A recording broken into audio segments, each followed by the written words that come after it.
प्रिय विद्यार्थियों, आप सभी का अभिनंदन।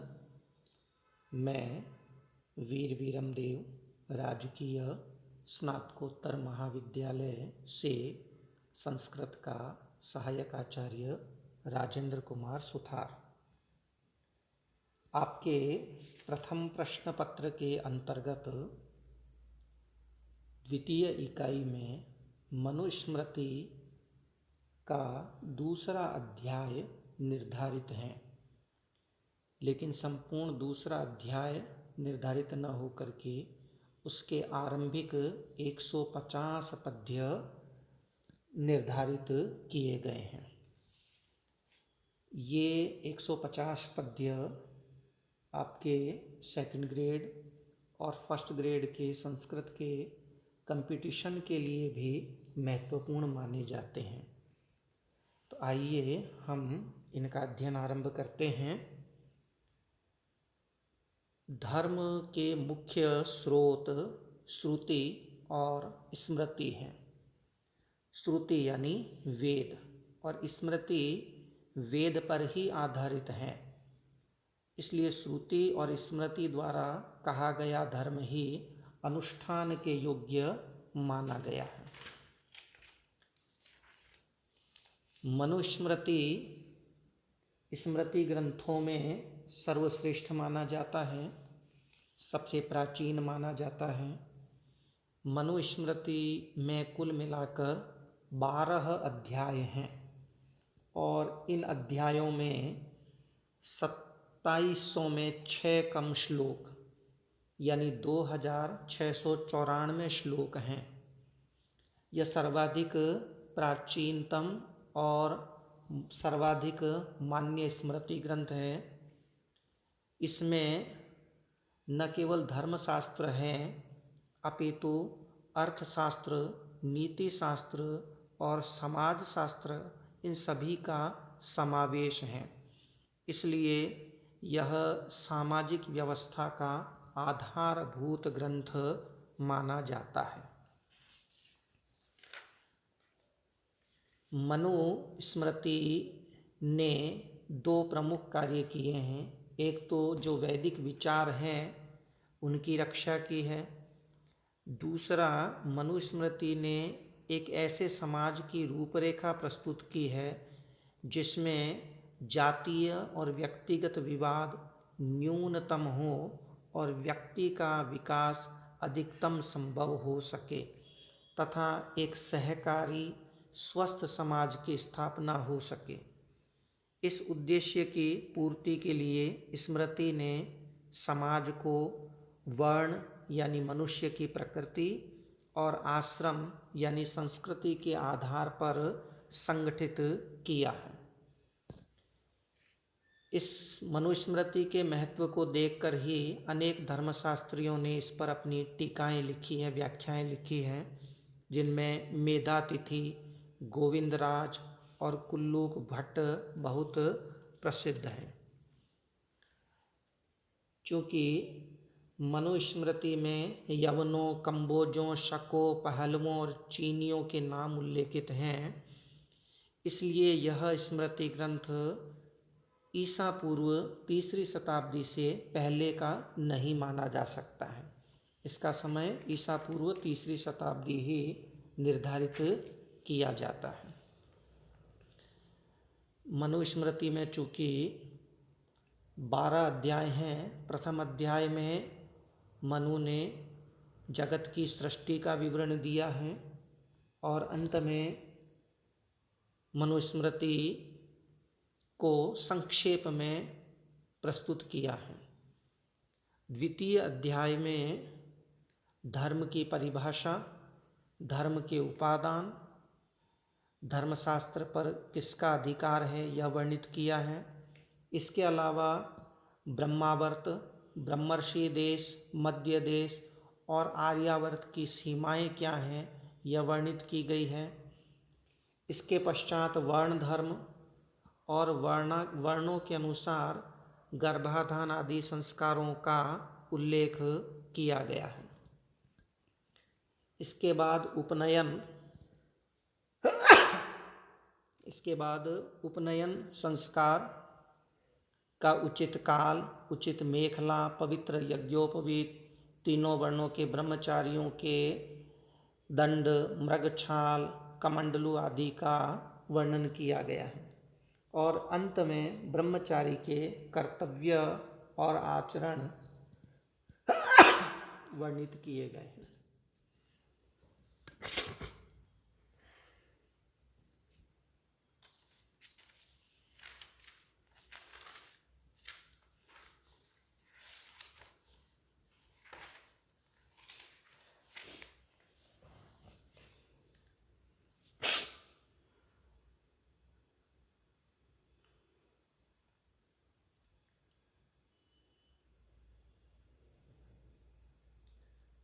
तो अस्तु द्वितीय अध्याय का प्रथम श्लोक आरंभ करते हैं।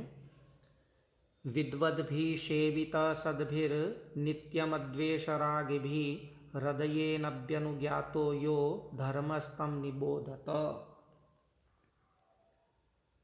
नित्यम सदा अद्वेषरागिभिः, राग और द्वेष से रहित, सद्भि धार्मिक, विद्वद भी वेदविद यानी वेदज्ञ विद्वानों द्वारा सेवित पालन किया गया, तथा हृदयेन अभ्यनुज्ञात और हृदय से अभ्यनुज्ञात अनुमोदित किया गया, हृदय से स्वीकार किया गया, यो धर्मः जो धर्म है, तम निबोधत, तम यानी उसे, निबोधत जानिए, उसे समझिए।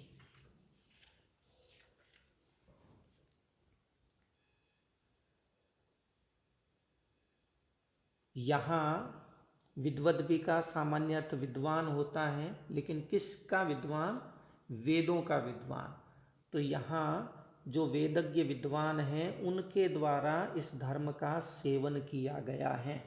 और जो वेदज्ञ विद्वान हैं वो सद्भी हैं यानी सज्जन अर्थात धार्मिक हैं। तथा वो कैसे हैं? अद्वेष, नित्यम अद्वेष रागी भी, हमेशा राग और द्वेष से शून्य रहने वाले हैं।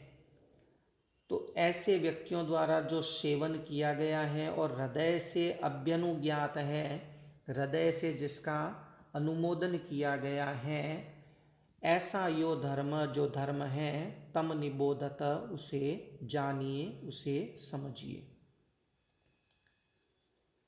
कामात्मता न प्रशस्ता न चेवेहास्त्य कामता, काम्यो ही वेदादिगम कर्म योगश्च वैदिक। कामात्मता, मनु यहाँ आगे के कुछ पद्यों में बता रहे हैं कि कामात्मता अर्थात कर्म फल की इच्छा रखना, ये न प्रशस्ता प्रशंसनीय नहीं है। हाँ, इच्छा रखनी जरूरी है, लेकिन कामात्मता कर्म फल की इच्छा रखना न प्रशस्ता प्रशस्त नहीं है। न च एव इह अस्ति अकामता, और यह इस विषय में अकामता यानी कामनाहीनता यानी इच्छा मात्र का त्याग भी न अस्ति नहीं हो सकता है ही, क्योंकि वेदादिगम, वेद की स्वीकृति, वेद को प्राप्त करना, और वैदिक कर्म योगश्च, और वैदिक कर्मों का योग, वैदिक कर्मों का संबंध भी काम्य होता है, इच्छा से ही हुआ करता है। बिना इच्छा के तो, बिना कामना के तो वेद का अधिगम भी नहीं हो सकता है और न ही वैदिक कर्म का संबंध बन पाता है।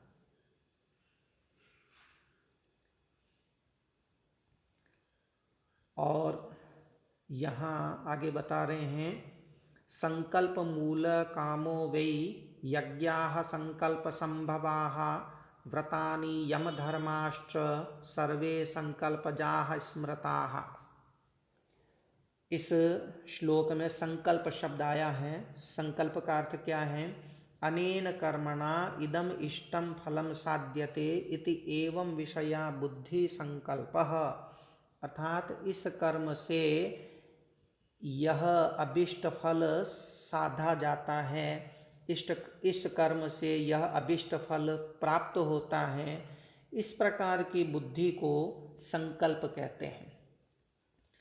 तो यहाँ कह रहे हैं संकल्प मूल कामो वै, काम कामना इच्छा, इच्छा के मूल में संकल्प है, इच्छा संकल्प मूलक हुआ करती है, वे यानी निश्चय ही। यज्ञाः संकल्प संभवाः, यज्ञ भी संकल्प संभवा, संकल्प से जन्म लेने वाले होते हैं, बिना संकल्प के यज्ञ नहीं किए जा सकते हैं। व्रतानि यम धर्माश्च सर्वे संकल्पजाः स्मृताः, और व्रतानि व्रत तथा यम धर्माश्च, और यम इत्यादि जो धर्म हैं वे सर्वे सभी संकल्पजाः स्मृताः, संकल्प से जा यानी जन्म लेने वाले, संकल्प से उत्पन्न, स्मृताः स्मृत हैं, माने गए हैं। अब यहाँ लौकिक नियम दिखा रहे हैं। अकामस्य क्रिया काचित दृश्यते नेह कर्हिचित, यद्यद् ही कुरुते किंचित तत्तत् कामस्य चेष्टितम। यहाँ बता रहे हैं कि बिना इच्छा के तो कोई काम नहीं देखा जा सकता है, इच्छा तो आवश्यक है। अकामस्य क्रिया काचित दृश्यते नेह कर्हिचित, अकामस्य बिना कामना के, बिना इच्छा के, काचित कोई, क्रिया कार्य कर्म, कर्हिचित कहीं पर भी, यह इस जगत में, इस संसार में, न दृश्यते नहीं देखा जाता है। यद यद ही यानी क्योंकि व्यक्ति यद यद किंचित जो जो कुछ भी कुरुते करता है, तत्तत् वह कार्य वह कर्म, कामस्य चेष्टितम काम की ही चेष्टा है, इच्छा का ही परिणाम है। तेषु सम्यग् वर्तमानो गच्छत्यमरलोकतां, यथा संकल्पिताश्चेह सर्वान् कामान् समश्नुते। इसलिए अब फल की जो अभिलाषा का निषेध किया गया था उसको नियंत्रित कर रहे हैं, उसके बारे में नियम बता रहे हैं। कहते हैं तेषु उनमें, यानी शास्त्रोक्त कर्मों में, सम्यग् वर्तमान भली भांति विद्यमान व्यक्ति, अमरलोकताम गच्छति अमरलोकता को प्राप्त होता है, ब्रह्म भाव को प्राप्त होता है, अर्थात मोक्ष को प्राप्त हो जाता है। और यह इस जगत में जब तक वह जीवित रहता है, इस जगत में यथा संकल्पितान, यथा संकल्पितान संकल्प के अनुसार, यानी जो जो संकल्प किया उस संकल्प के अनुसार, सर्वान कामान समस्त कामनाओं को, समस्त इच्छाओं को, समस्त अभिलाषाओं को समश्नुते प्राप्त करता है। तो अस्तु, आज हमने मनुस्मृति के 5 पद्य किए हैं।